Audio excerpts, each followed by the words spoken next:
tomto videonávode chcem ukázať, ako sa dajú využiť dáta, ktoré sú exportované z Mozilla Live priamo na hľadanie kešiek alebo Monzy, alebo navigovanie na parkovisko alebo teda hlavný bod pomocou programu Cigik.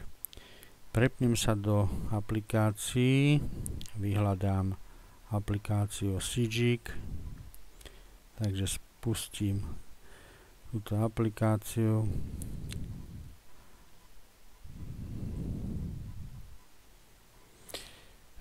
Program pri štarte upozorní alebo zistí, že existujú nové body záujmu, tak mu to povolím. Nahrali sa nové body záujmu. Ukážeme si, ako navigovať na tieto body záujmu. Jednoducho navigovať na adresy body záujmu. Dám vybrať body záujmu. Teraz týmito zelenými ikonkami sú práve určené dva typy waypointov. A síce body PA sú parkingové miesta, body GC sú samotné kešky. Môžem si nehať zobraziť len body GC napríklad, alebo body PA parkingy. Cigik je zaujímavý v tom, že ukazuje údaje len do 12 kilometrového okruhu okolo aktuálnej pozície alebo zvoleného miesta. Ale veľkou výhodou je to, že po nahratí dát do tohto programu alebo po vyexportovaní dát z počítača sú ihneď tieto dáta k dispozícii.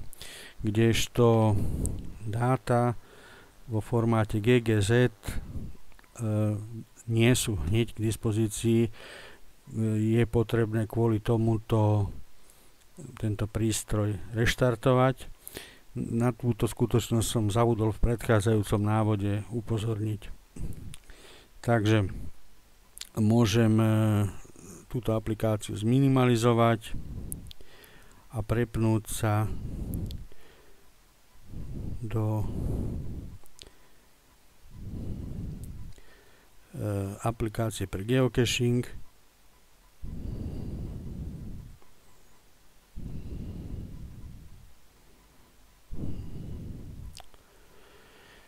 Kde napríklad symbolom mega eventu sú zobrazené Monzy, to kvôli tomu, aby bol použitý akýkoľvek geocachingový symbol, a mega eventov až toľko nie je, tak preto je zvolený tento symbol. Takže napríklad dám otvoriť popis ku tejto Monzy. Vidím aj informáciu o prípadnom hinte, alebo môžem zobraziť mapku, kde daný bod je. A ešte chcem ukázať, ako postupovať v prípade nejakej multiny.